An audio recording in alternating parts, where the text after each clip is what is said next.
이 시간에 말씀을 나누기 전에 기도하고 말씀을 나누도록 하겠습니다. 거룩하신 주님, 주님께서 부르셨습니다. 이들의 삶을 주장하여 주시었고 이들이 말씀 가운데 뜨거워져 하나님의 복음을 위하여 헌신하며 달려갈 수 있는 믿음의 종들 될 수 있도록 은혜로 함께하여 주시옵소서. 부족한 종과 말씀으로 교제하는 가운데 인간의 생각들은 내려놓게 하시고 오직 여호와 하나님의 말씀만 듣게 하여 주시옵소서. 이 말씀 가운데 성령 하나님이 함께하여 주실 줄 믿으며 예수 그리스도 이름으로 기도드리옵나이다. 아멘. 어느 시골교회 주일학교 헌금 시간에 있었던 일입니다. 헌금 바구니가 돌아가고 있는데 한 아이 앞에 그 헌금 바구니가 도착했을 때 그 아이는 헌금을 드리지 아니하고 헌금 바구니를 붙들고 한참을 고개를 숙이고 있는 것입니다. 그러고 나서 그 헌금 바구니를 옆에 있는 아이에게 건네주었습니다. 예배가 끝난 후에 한 선생님이 그 아이의 행동이 왜 그랬는지 궁금하여 불러서 물었습니다. 그랬더니 그 아이의 대답은 이렇습니다. 사실 저는 가진 것이 없어서 드릴 것이 없었습니다. 그래서 그 헌금 바구니를 붙들고 이렇게 기도했습니다. 하나님, 나를 드릴 테니 나를 사용하여 주옵소서. 이 고백을 한 소녀는 우리 한반도에 복음을 최초로 들고 온 선교사 언더우드의 이야기입니다. 언더우드뿐 아니라 이 자리에 함께 예배를 드리고 있는 여러분들에게도 이러한 간증, 이러한 신앙 고백은 누구나 다 있을 거라고 믿습니다. 저 역시도 이런 신앙 고백이 있고 그리고 또 그런 고백이 있었기에 이 자리에 있을 수 있었던 것입니다. 여러분들과 저의 신앙 고백의 모양과 내용은 다를지라도 그 고백 안에 공통점을 찾는다라면은 아마도 하나님, 저를 드릴 테니 저를 사용하여 주옵소서. 이 고백만큼은 여러분들과 저의 공통점이지 않을까 믿습니다. 여러분들과 함께 그래서 고민하고 여러분들과 함께 풀어가고 싶은 질문의 내용이 하나가 있습니다. 그 내용은 바로 이것입니다. 오늘 많은 교회가 교회의 가치를 잃어가며 세상으로부터 불신과 비판을 받으며 세상에서 천덕꾸러기로 되어진 이 상황의 이유가 무엇일까요? 저는 하나님, 저를 드릴 테니 사용하여 주옵소서라고 고백했기에 하나님께서 사용하시고 목자로 세운 성직자 때문이 아닐까 생각을 합니다. 다시 이야기하면은 나 때문이지 않을까라는 고백을 하고 싶습니다. 저만 이렇게 생각하는 게 아니라 한 리서치 결과를 보니까요. 오늘 한국교회를 이끌어가야 될 40대, 50대들이 교회를 떠나 가난한 성도가 된 대표적인 원인이 바로 목회자의 불신 때문이라는 것입니다. 무려 40%나 넘는 결과가 나왔다라는 것입니다. 교회를 세워가야 할 목회자들이, 성직자들이 도리어 교회를 무너뜨리는 원인이 되고 있다라는 이 안타까운 현실을 우리가 돌아보아야 됩니다. 하나님께서는 하나님의 양들을 돌보라고 우리에게 목자의 사명을, 목자의 직책을 허락하셨음에도 불구하고 우리는 목자의 삶에 충실하기보다는 사꾼의 모습을 가지고 그 자리에 서 있다라는 것입니다. 하나님의 교회, 하나님의 성도들을 회복하기 위해서는 저와 여러분들의, 우리의 몫이, 우리의 선택이 중요하다라는 것입니다. 선한 목자가 될 것인가, 아니면은 삭군이 될 것인가. 오늘 본문에서는 선한 목자의 삶이 무엇이며 삭군이 삶이 어떠한지를 명확하게 말씀하여 주고 있습니다. 목자에게나 삭군에게나 양을 칠 때 공통적으로 올 수 있는 어려움이 있다라는 거예요. 그거는 바로 이리가 그 양들을 공격하러 오는 상황이라는 겁니다. 그런 상황은 목자에게나 삭군에게나 동일하게 옵니다. 그런데 목자와 삭군의 차이점은 이런 상황을 대처하는 그들의 모습에서 다르다라는 거예요. 목자는 양들의 안전을 위해서 맹수와 끝까지 싸우고 양들의 안전을 지킨다라는 겁니다. 그 양들의 안전을 지키기 위해서 자신의 목숨은 그렇게 중요하지 않다라는 거예요. 때로는 그 이리와 맹수와 싸우면서 다치기도 하고 목숨도 잃을 수 있다라는 겁니다. 그럼에도 불구하고 목자는 그 위험함을, 그 어려움을 피하지 아니하고 마주한다라는 것입니다. 그러나 삭군은 다르다라는 거예요. 삭군은 이리가 오면은 자신의 안전과 안녕을 위해서 양을 두고 안전한 곳으로 자기가 먼저 피신해 버린다라는 겁니다. 이게 목자와 삭군의 차이라는 것입니다. 삭군이 왜 양들을 두고 자신의 안전을 위해서 그 양을 버려놓고 떠날 수 있는지에 대한 배경이 성경에 기록되어져 있어요. 뭐라고 성경에 기록되어져 있냐면은 삭군은 목자가 아니요 양도 제 양이 아니다. 첫째, 삭군은 목자가 아니라는 거예요. 양을 치는 목자가 아니라는 겁니다. 둘째, 그 양이 삭군의 것이 아니라는 것입니다. 이스라엘에 가면은요, 당시 특히 이스라엘에 흔하게 볼 수 있었던 직업 중에 하나가 바로 이 짐승들을 치는 목자들이었다라는 겁니다.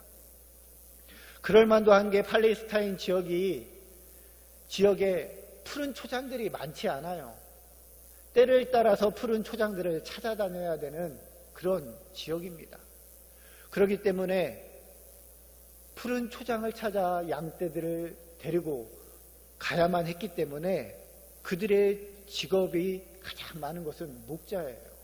그리고 그들의 생계로 인해서 먹을 것이나 입을 것이나 모든 경제적인 활동을 하기 위해서는 양을 칠 수밖에 없었다라는 거예요. 그렇기 때문에 가장 흔한 직업이 목자였습니다. 그런데 그 목자들의 삶을 보니까요, 그들의 삶이 녹록치 않아요. 참으로 고단한 삶입니다. 늘 초원에서 자야 되기 때문에 잠자리가 편하지 않았습니다.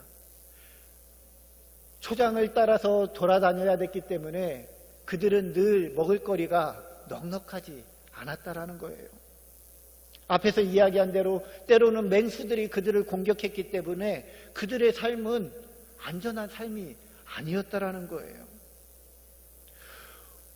오늘 관점에서 보면은 그런 목자들의 삶은 극한 직업입니다. 극한 직업. 힘들고 어렵고 배고프고 생명의 위험이 있는 그런 극한 직업이 바로 목자들의 삶이었다라는 겁니다. 그런데 이스라엘의 백성들에게 이런 극한 직업이 점차 사라지기 시작했던 거예요. 왜냐하면요, 그들이 이제는 유목민족이 아니라 한 곳에 거주하는 민족이 되었기 때문에 그렇습니다. 양들은 많아지는데 양들을 칠 목자들의 직업을 가진 사람들이 점차 사라진 거예요. 목자들이 없으니 이제는 아무 직업을 갖고 있지 않은 그들에게 품삯을 주면서 양을 치도록 했던 겁니다. 그게 바로 삭군이에요. 삭군 목자라고 이야기를 하는 것입니다. 이렇게 신종 직업이 생겨났는데요, 이들의 삶의 모습을 보니까요, 책임이라는 게 별로 없습니다. 왜냐하면은 그들이 양을 치면서 어려움을 당할 때 그들에게는 안전장치라는 게 법적으로 있었다라는 거예요. 양을 치다 보니 맹수들이 공격해 오니 이들이 양을 칠 때도 이런 어려움들이 있기 때문에 이들에게 안전하게 양을 칠 수 있도록 법적 율법을 정해놓았다라는 겁니다. 당시의 법전 미시나에 보면은 그 법이 이렇게 돼 있어요. 일이 한 마리가 양을 치는데 공격하러 와서 양을 잡아먹으면은 그 삭군에게는 양의 피해에 대한 책임이 없다라는 거예요.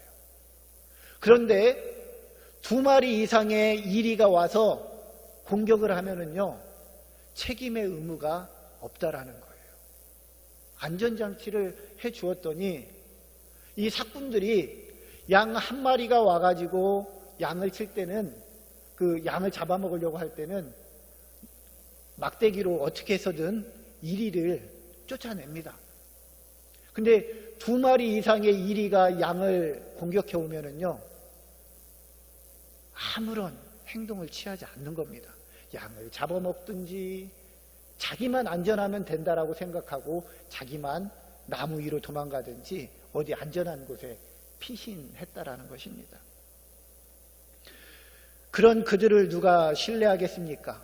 때로는 이리 한 마리가 와서 양 한 마리를 잡아먹으면은요, 남의 양의 우리에 가서 양 한 마리를 훔쳐다가 자신의 양의 무리에 채워놨어요. 이런 그들의 삶의 모습을 보니까요, 이들을 신뢰할 수 없는 거예요. 그래서 오디푸스의 주석에 보면은요, 이 목자들은 법적으로 증인의 효력이 없어요. 그만큼 목자들의 삶이 어려웠고요, 그만큼 삭군들의 삶의 모습이 어떠했는지를 명확하게 성경은 기록하고 있다는 것입니다. 자신들이 위험해질 것 같으면은 모든 것들을 버려놓고 자신의 안전을 위해서 도망가는 삶의 모습이 바로 삭군의 모습이었다라는 것입니다. 그래서 성경에 오늘 본문에도 기록하고 있지 않습니까? 이리가 오는 것을 보면 양을 버리고 달아나나니, 달아난다라는 것입니다. 그런데 목자는 달랐어요. 양을 위하여 자신의 목숨을 아끼지 않았어요. 자신의 몸이 상함을 아끼지 않았습니다. 끝까지 양을 지키기 위하여 최선을 다했어요. 목동이었던 다윗의 모습 속에서 선한 목자가 어떠해야 되는지에 대해서 명확하게 우리는 볼 수 있습니다. 다윗은 아버지의 양을 치는 목자였습니다. 그런 그가 형들이 전쟁터에 가 있을 때 그들을 아버지가 갔다 오라고 해서 그들의 소식을 듣기 위하여 가지 않습니까? 그런데 그곳에서 하나님이 농락당하는 모습을 보고 자신이 이 전쟁터에 나가야 되겠다라고 사울 앞에 갑니다. 그리고 사울 앞에서 이렇게 자신을 소개합니다. 임금님의 종인 저는 아버지의 양떼를 지켜왔습니다. 사자나 곰이 양떼를 달려들어 한 마리라도 물어가면 저는 곧바로 뒤쫓아가서 그들을 쳐 죽이고 그 턱수염을 붙잡고 때려 죽였습니다. 다윗의 고백입니다. 단 한 마리의 양이라도 맹수가 자신이 지키고 있는 양을 물고 가면은요, 끝까지 쫓아가서 그의 입을 벌려 그 양을 건져내왔다라는 거예요. 이게 바로 목자의 모습이라는 것입니다. 자신에게 주어진 양떼를 안전하게 지키기 위해서 자신의 위험 따위는 신경 쓰지 아니하고 끝까지 그 맹수로부터 양을 지켜내는 삶, 이게 바로 목자의 삶이라는 것입니다. 목자의 삶을 안다라는 것 중요합니다. 그런데 안다고 해서 행하는 것은 아닙니다. 우리가 사랑을 알지 않습니까? 그렇다고 해서 다 사랑합니까? 아니에요. 사랑할 수 없습니다. 아는 것을 삶의 모습으로 나타내는 것, 드러내는 것, 그렇게 살아간다라는 것은 결코 쉬운 일이 아닙니다. 옛 팔레스타인에서 양을 치던 목자나 오늘 교회에서 목양하는 목자, 목회자들이나 다를 바가 없습니다. 극한 직업이라는 것은 똑같습니다. 목회자로 산다라는 게 얼마나 어렵습니까? 여러분들도 현장 목회를 하면서 다 경험하지 않습니까? 어렵고 힘들고 넉넉하지 않고 때로는 누울 자리조차 없을 때도 있습니다. 제가 요즘 제주도에 가서 설교를 계속 매주 하고 있습니다. 교인들은 저보고 호텔에 가서 묵으라고 합니다. 근데요, 그 교회가 넉넉지 않아요. 넉넉지 않다라는 거 압니다. 그래서 호텔에서 잘 수가 없어요. 그래서 저는 기존에 사임하고 떠난 목사님의 집에서 침낭 하나 덮고 자고 있어요. 목회자들의 삶이 결코 넉넉하지 않아요. 주말마다 서울을 떠나 제주에 가다 보니까 가정에게 충실할 수도 없어요. 가족에게 늘 미안한 마음을 품고 살아요. 그 마음이 있다라고 해서 가족에게 미안하다라고 고백하는 건 아니에요. 그냥 가족들이 희생해 주는 거에 그냥 마음속으로 감사할 뿐입니다. 이렇게 목회자들의 삶은 극한의 직업의 삶을 살고 있다라는 것입니다. 이런 현실을 몰라가지고 주님 저를 사용하여 주옵소서라고 고백하고 이 자리에 오셨습니까? 죄송한 이야기지만 그런 마음으로 오셨다라면 빨리 다른 직업을 찾아보는 게 좋을 것 같습니다. 부와 명예 목회자들에게는 없습니다. 아니, 있어서도 안 됩니다. 우리는 하나님의 뜻을 위하여 하나님이 허락한 그 목자들을 위하여 나 자신을 드리기 위하여 나를 사용해달라고 간청하며 하나님의 부름에 응답하여 이 자리에 온 것 아닙니까? 그렇다면은 하나님이 허락한 거에 최선을 다하고 충실해야 되는 것입니다. 그런데도 오늘날 하나님의 교회를 섬기며 하나님의 백성들을 목양할 수 있도록 주님께서 목자로 세워주셨음에도 불구하고 우리는 목자의 삶을 살기보다는 바로 사꾼의 삶을 살려고 하는 많은 사람들이 있다라는 것입니다. 참으로 탄식해야 할 일입니다. 오늘 많은 교회와 목자들 가운데 사꾼과 같이 양의 생명에는 관심이 없는 사람들이 너무나도 많이 있다라는 것입니다. 진정한 교회는요, 진정한 목회자들은요, 자신의 삶이, 자신의 명예가, 자신의 안위가 문제가 아니라 바로 하나님께서 허락하신, 하나님께서 목양하라고 허락한 그 양들을 위해서 최선을 다하고 그들을 위하여 목양하는 일이 우리가 해야 될 일이고 목숨 바쳐 해야 될 일입니다. 그럼에도 불구하고 이런 목자들이 너무나도 없어서 세상이 이렇게 이야기를 합니다. 오늘날 교회를 향하여 목자 없는 양 같아. 세상 사람들이요, 교회를 걱정하면서 하는 이야기가 오늘날 교회는 목자 없는 양 같다라고 이야기를 합니다. 참으로 탄식해야 될 일이고 참으로 목자로서 부끄러워야 될 이야기라는 것입니다. 저는 7년 동안 시카고에서 살다 왔습니다. 시카고는 참으로 보수적인 지역이에요. 많은 사람들이 유입되지는 않아요. 그래서 자신들의 것들을 지키려고 하는 보수적인 성향들이 있습니다.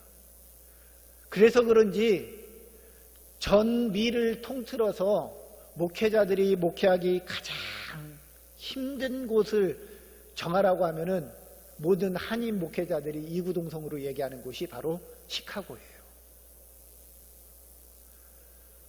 그래서 그런지 참으로 한국에서 내노라 하는 목회자들이 참 많이 와요. 뭐 이름만 얘기하면은 다 알아요. 그냥 한 명만 이야기하면은 이찬수 목사. 왜냐하면은 이찬수 목사가 시카고에서 성장했거든요. 대학교를 거기서 나오고 그 후에 한국에 와갖고 신학을 한 사람이에요. 그래서 그의 어머니는 아직도 시카고에서 권사님으로 살고 계세요. 사모님이 아니라 권사님으로 살고 계시는데, 이찬수 목사가 여러 미 지역을 돌아다니고 마지막에 시카고에 와갖고 강연을 하면서도 이런 이야기를 했어요. 참으로 여기는 강연하기가 힘든 지역입니다. 이렇게 반응을 안 하세요 라고 이야기를 해요. 목회자도 그런데 성도들은 얼마나 더 하겠습니까? 제가 그런 곳에서 7년 동안 공부도 하고 목회도 하고 왔어요. 근데 많은 내노라 하는 목회자들이 와가지고 강연을 하는데 제가 좀 충격에 빠지고 제가 좀 창피했던 적이 있습니다. 그분 역시도 이름만 이야기하면은 다들 압니다. 근데 그분의 성함은 제가 말씀드리지 않을게요. 부정적인 이야기이기 때문에. 그분이 수백 명의 목회자들을 두고 강연을 하면서 자기 자랑을 하기 시작하는데요. 제가 얼굴이 화끈거려가지고 앉아있을 수 없는 이야기들을 막 하던데 그 중에 하나가 이겁니다. 자기가 미국에 가서 강연을 하려고 하는데 어느 장로님 한 분이 당회실로 들어왔다라는 거예요. 그러면서 봉투 하나를 탁 내밀면서 목사님 목회하시는데 고생이 많으셨습니다. 미국에 가셔서 좀 힐링도 하고 오시고 좀 쉬다 오십시오 라고 하면서 봉투를 하나 딱 주고 갔다는 거예요. 그래서 자기가 봉투를 딱 열어보니까 300만 원이 들어있다라는 겁니다. 그래서 자기가 그걸 갖고 왔다는 거예요. 자기 쓰려고. 그리고 거기서 끝나지 않아요. 근데 또 다른 장로님이 또 당회실로 왔다는 거예요. 목사님 목회하시느라 힘드시죠? 이번에 외국 가시는데 거기서 좋은 것도 사시고 좋은 것도 드시고 오십시오라고 하면서 봉투를 하나 탁 내밀었다라는 거예요. 그 장로님이 나가신 다음에 그 봉투를 딱 열어봤더니 500만 원이 있다라는 겁니다. 그 두 분만 온 게 아니에요. 계속 들어온다라는 거예요. 그러면서 그 분이, 그 목사님께서 자기가 섬기는 교회가 이런 교회입니다라고 자랑을 늘어놓기 시작하는데 젊은 목회자로서 참으로 창피했습니다. 참으로 부끄러웠습니다.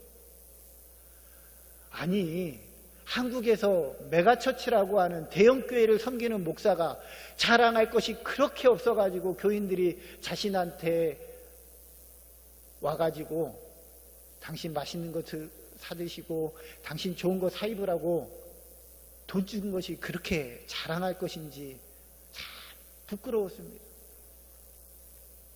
아니, 대형 교회라면은, 내노라 하는 교회라면은 내가, 우리 교회가 한국 사회를 위해서 이런 헌신과 봉사를 하고 있습니다. 믿지 않는 사람들을 위하여 우리 교회가 복음을 위하여 이렇게 전진해 나아가고 있어야 됩니다. 하고 있습니다라는 것을 이야기해야 되는 거 아닙니까? 너무나도 창피했어요. 그래서요, 제가 그 주에 설교하면서 이 이야기를 교인들에게 했습니다. 성도님들, 너무 부끄럽습니다. 저는 제가 섬기는 교회와 여러분들이 섬기는 교회가 이런 교회로 소문났으면 좋겠습니다. 어떤 교회냐면요, 우리가 섬기는 교회는 불우한 이웃들을 섬기며 돕는 교회다. 지역사회를 위해 지역사회의 어려움을 돌보며 그들을 위하여 헌신하는 교회가 되었으면 좋겠다. 그리고 그게 우리 교회의 자랑이 되었으면 좋겠다라고 설교했어요. 참 감사한 일입니다. 저 자랑하려고 하는 게 아니라요, 그날 어떤 분이 미국에 가면은 현금처럼 쓸 수 있는 종이 체크가 있어요. 거기에 자기가 금액을 쓰면은 그만큼 인출할 수 있는 체크가 있습니다. 근데 한 분이 너무나도 감사하게 그렇게 써서 헌금을 해주셨어요. 목사님, 불우한 이웃을 위해서만 사용하여 주옵소서. 그리고 체크를 빼보니까 $5,000입니다. $5,000면 얼마인 줄 아시죠? 우리나라 지금 환율 떨어져서 계산해 보면은 한 550만 원 정도가 되는 거예요. 저는 너무나 감사한 거예요. 왜요? 제가 뭐라고 우리 교회가 그런 교회가 되자라고 하니까 성도님이 자신의 재산을 내놓아서 불우한 이웃을 섬길 수 있도록 헌금한다라는 거. 얼마나 건강한 교회입니까? 얼마나 건강한 신앙입니까? 이게 제가 잘해서가 아니에요. 저는 말만 했을 뿐이에요. 근데 그 양은 그 목자의 말에 순종한다라는 거예요. 우리가 잘 알고 있지 않습니까? 양은요, 시력이 거의 없습니다. 그런데 청각은 엄청납니다.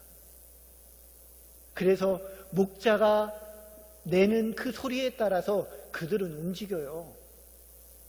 그게 양이에요. 오늘 우리가 섬겨야 되고 우리가 목양해야 될 양들이 그렇다라는 거예요. 그들을요, 낭떠러지로 몰아낼 수 있는 것도 바로 우리입니다. 그들을 푸른 초장과 쉴만한 물가로 인도할 수 있는 것도 바로 우리예요. 우리가 어떻게 사느냐, 우리가 어떻게 행하느냐에 따라서 그 양들은 따라오는 것입니다. 이게 목자가 해야 되는 삶이에요.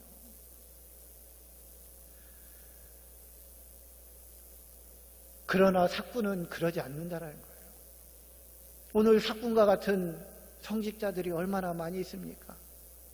자신이 세웠다고 자신의 자녀에게 그 교회에 물려주고 싶어하는 목사들이 얼마나 많이 있습니까? 자신을 드러내기 위하여 얼마나 비싼 차를 타고 다니는지 자랑하는 목회자들이 얼마나 많이 있습니까? 자신이 살고 있는 집이 몇 평인지 목회자들끼리 자랑한다고 합니다. 이게 목사의 삶입니까? 이게 목자의 삶입니까? 이거는 삭군의 삶이에요. 내가 노력한 만큼 너희들이 나에게 그 삭을 줘야 된다라는 그 삭을 받고 있는 삭군의 모습일 뿐이라는 겁니다. 여러분들 어떠한 삶을 살겠습니까? 여러분들과 나중 목회 현장에서 저는 동역자로 만날 것입니다. 만약에 제가 그런 삭군의 삶을 살고 있으면은 꼭 와서 말씀해 주시길 바랍니다. 그때 목사님이 이런 설교를 했는데 부끄럽지 않습니까? 그러면은 저는 부끄러워가지고 아무것도 하지 못할 것입니다. 저는 여러분들과 함께 이런 삭군의 모습이 아닌 진정한 목자의 삶을 살자라고 지금 말씀드리고 싶은 것입니다. 진정한 목자로 산다라는 거는요, 다른 게 아닙니다. 내 것을 내려놓으면 돼요. 나를 내려놓으면 됩니다. 예수님을 따르려면은요, 각자 자기의 십자가를 짊어지고 가야 되는 겁니다. 자기의 십자가를 짊어진다라는 거는요, 내 모든 것들을 다 내려놓는다라는 거예요. 생명까지도요. 그게 진정한 목자의 삶입니다. 그런데요, 많은 사람들이 착각하는 것 중에 하나가요, 자꾸 쌓으려고만 해요. 비우려고는 하지 않는다라는 겁니다. 여러분들 주머니에 얼마만큼 집어넣을 수 있겠습니까? 집어넣은 것을 다시 빼야만이 그 주머니에 다른 것을 집어넣을 수 있는 게 이치 아닙니까? 그 당연한 이치도 우리가 지키지 못하고 있다라는 것입니다. 나 자신을 다 내려놓고 온전히 하나님이 주신 그 사명을 위하여 헌신하는 것, 그게 바로 목자의 삶이라는 것입니다. 진정한 목자의 삶은 버림에서부터 시작돼요. 헬라어로 버린다라는 것을 디템이라는 단어를 사용을 합니다. 근데 이 디템이라는 단어에 아이러니하게 놀라운 뜻이 내포되어져 있는데 그게 뭐냐면요, 바로 저축하다. 아니, 버림이라는 단어에 저축이라는 의미가 내포되어져 있다라는 거예요. 버리지 아니하고는 우리가 쌓을 수 없는 것입니다. 목숨을 버려야 되는 거예요. 하나님의 은혜로 우리가 이 자리에 있고 하나님의 은혜로 우리가 목자로 서 있다라면은요, 하나님의 복음을 위하여 내 목숨을 아끼지 않아야 되는 것입니다. 마가복음 8장 35절에 보면은요, 누구든지 제 목숨을 구원코자 하면 잃을 것이요, 누구든지 나의 복음을 위하여 제 목숨을 잃으면은 구원하리라. 오늘 진정한 목자될 우리가 마음속에 새겨야 되는 말씀입니다. 누구든지 내 목숨을 위하여 살면은요, 모든 것을 잃는다라는 거예요. 그런데요, 우리가 목숨을 다하여 하나님의 뜻을 위하여 헌신하면은 구원에 이른다라는 겁니다. 신실한 목자라면 자신을 버리고 자신의 십자가를 지고 가야 하는 것입니다. 단지 알고 있다라는 거에서 멈춰서는 안 됩니다. 누군들 모르겠습니까? 신학적으로 다 배웠습니다. 선배 목회자들에게 다 배워서 알고 있습니다. 알고 있는 데서 멈추는 게 아니라 행함까지, 그렇게 삶을 만들어 가는 데까지 우리가 해야만이 진정한 목자입니다. 여러분들, 머리에 가득 찬 신학으로 채우지 마시고 떨리고 뜨거운 마음을 먼저 채우시기를 바랍니다. 진정한 목자의 삶을 사는 것은 아는 데서 멈추지 아니하고 행함에서 드러남을 여러분들 기억하시기를 바랍니다. 그리고 우리 모두가 진정한 목자 되기 위하여 십자가를 짊어지는 우리 모든 목자가 되기를 간절히 소망합니다. 기도하시겠습니다. 거룩하신 하나님, 주님께서 택하여 주셨기에 목자로 설 수 있게 됨을 고백합니다. 목자로 살게 하여 주시옵소서. 사꾼이 아닌 하나님께서 허락하신 양들을 진정으로 목숨 바쳐 섬길 수 있는 목자로 세워 주시옵소서. 그래서 하나님의 나라와 의를 위하여 헌신하는 우리 모든 믿음의 종들 될 수 있도록 은혜로 함께하여 주시옵소서. 오늘도 우리에게 알므로 깨닫고 행함으로 보여주는 참된 목자로 세워주실 줄 믿으며 예수 그리스도 이름으로 기도드리옵나이다. 아멘.